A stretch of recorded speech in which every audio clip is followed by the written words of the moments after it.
Hello and welcome to another brand new Doctor Who Vortex figure unboxing and review. Now, if I'm honest, I'm just going to completely dispense with the unboxing part, as going through the packaging and all that stuff is just so boring. But here it is, the second Vortex figure of two, released by Character Options as an online exclusive, and it is, of course, the Ainley Master and his TARDIS from Logopolis, along with a couple of extras that we'll be getting onto later. So, where are we going to begin with this? Well, I think a really good beginning would be the Master himself. So, taking a look at the Ainley Master himself, this is just a gorgeous figure, and I think completely brand new. I don't believe that Character Options have ever done an Ainley Master before, which is interesting, as they've done pretty much every other Master apart from Dewan Roberts, and I think that's it. Yeah, so this is completely brand new tooling, brand new molds, all used for this. And that's not something that Character Options like to do too often, because getting that kind of stuff in is really expensive. And because of that, when we have stuff that comes along like the Vortex range, where we can get brand new things. I mean, I said before that this is the second one. This isn't. This is the second one that I've covered, because this is the third Vortex set that came out. The second being the 14th Doctor and the Meep, though I wasn't particularly interested in that, so thus didn't get it. And I don't think I have the room for it anyway, because, my god.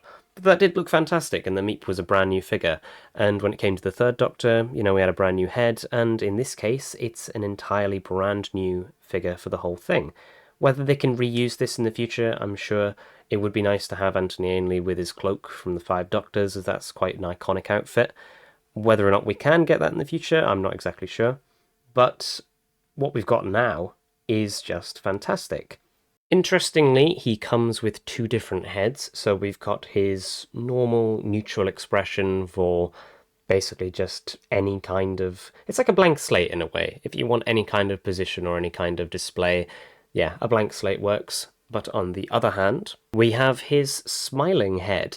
That's something that Ainley's Master was, I guess, decently iconic for, was just smiling quite a lot. He was certainly the most smiley of all the Masters that wasn't just maniacal ridiculousness.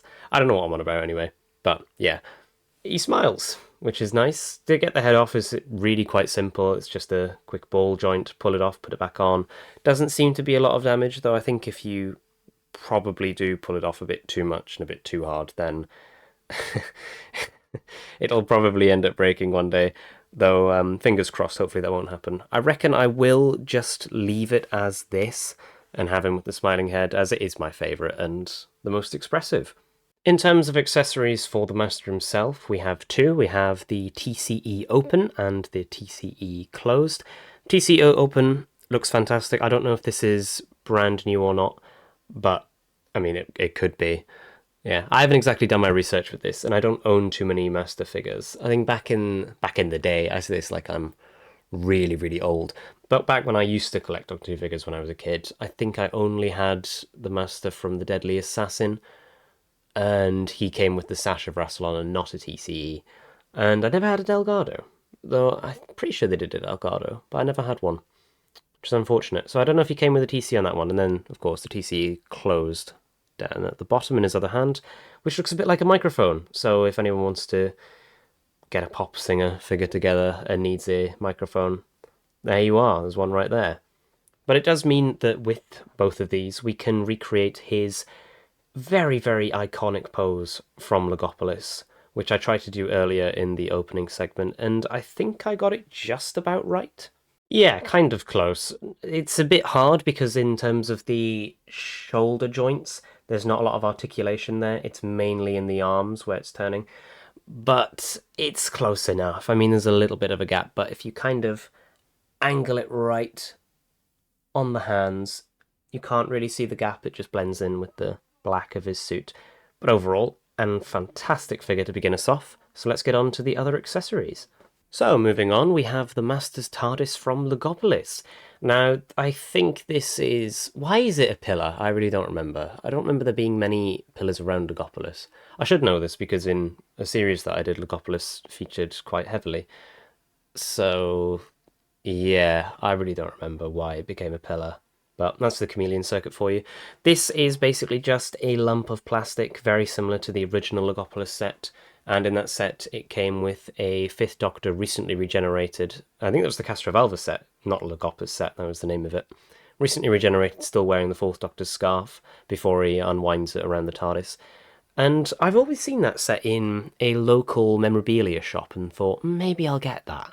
Maybe. Because I assumed that the door, because there's a little door etched into the mold itself, because it is just pure plastic. Like there's no hinges or anything. The door doesn't open, which I was quite disappointed to find out. But I mean, what can you do? You're not going to ever get anything that you want, everything. But yeah, maybe it was best not getting that because I think it was priced at something like £80, which is very excessive for a set that I think only has 2 figures in it. Well, 1 figure and a column of plastic. But in terms of detailing, I like the rivets in the side to have the... Are they called rivets, the lines that are on pillars? Or am I just making that up? Are rivets bolts that are put into, like, the side of Daleks? I'm really not sure. We'll just call them rivets. What? No, because on guns they've got a different name, haven't they, on the front of it?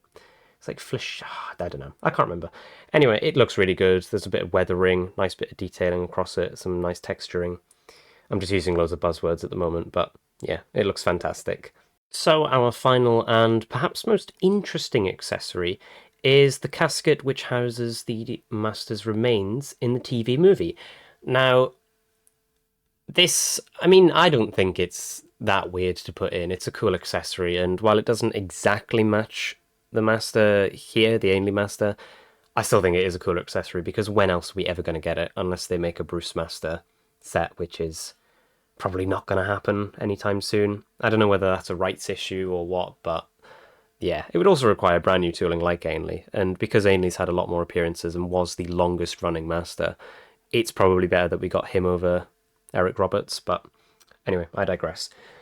Yeah, so Gordon Tipple played the Master in the TV movie, the one that gets executed, though we never do see his face, and I personally do believe, though the comics and all, etc., kind of dispute this, though who really gives a bugger about the comics, it is meant to be the Ainley Master that is killed at the beginning of the TV movie by the Daleks. He's executed, turned into slime, and his remains are put into this casket.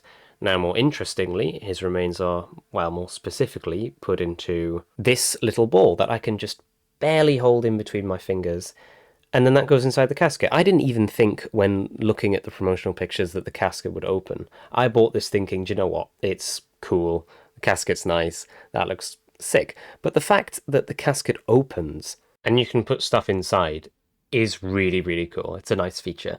There's a little bit of detailing on the casket itself, if I try and get that to focus, where you can see seals of the Prydonian chapter. Very, very cool, and a very, very cool piece overall. The fact that it opens is just awesome. I mean, I didn't expect that in the slightest for something so tiny. Though does it feel a bit fragile? A little bit. I'm not going to try push it or throw it around or anything. Also, I'm using the Fifth Doctor's console for a table type thing for this because I've got nothing else that would look even semi-cool to prop this up. And I really can't be bothered to move the camera down to eye level just so that it can have a close-up on this. Yeah, I am so lazy. But to round off, we can get it to focus on the Eighth Doctor holding the casket, which actually does sit nice and comfortably in his hands. The sonic screwdriver hand, which is always the right hand, can hold on to the handle, and then the left one, which is a bit more open and can't really grip that much, can hold the other one. And it sits pretty comfortably. Now, I would get a TV movie Seventh Doctor to hold this. I do have one, but unfortunately it's still in the box, and I don't ever plan on opening that because it'll ruin the value. Yeah. Yeah, that's rather sad. Another interesting thing that I almost completely forgot about is that inside of the box, like in some of the other ones, like the Mavellan set, we get a background. And interestingly with this one, this part pops out so that we have a little alcove for the Master to go into. This is part of the radio telescope, so the interior when he's trying to use the CVEs or something to destroy the universe. I honestly can't remember why they go to the radio telescope site that I also can't remember the name of. I'm having a terrible day today, honestly, when it comes to remembering things. I'm completely confuddled, but yeah, it looks nice. It's great for displayability. You can fit the TARDIS in there. You could fit a fourth Doctor in there from Logopolis, which I don't have because I absolutely despise season 18 Tom Baker. I hate that costume with a passion. I really hate it. Burgundy just looks so awful. Like, if it's a tie, then it makes sense. It's fine to have a burgundy tie because burgundy ties look fine. But to have an entire outfit made of burgundy, and they changed the scarf as well to be more yeah, red. I go on for a little bit there, having a rant about burgundy. But let's wrap it up, shall we? But on that more comical note, I suppose, we can wrap up my review of the Master and TARDIS Vortex figure set, the third one in the series, not the second, it's just the second one that I own. But anyways, guys, if you enjoyed, then please leave a like and subscribe down below, as it really helps out the channel. I appreciate every single one of you that have helped me get over 2,000 subscribers, now over something like 2025, so I've managed to beat one for every single year that Jesus has been in the minds of people. Yeah. If you put it in those terms, 2025 is quite a lot. Good lord. But, as always, thank you so much for watching, and goodbye.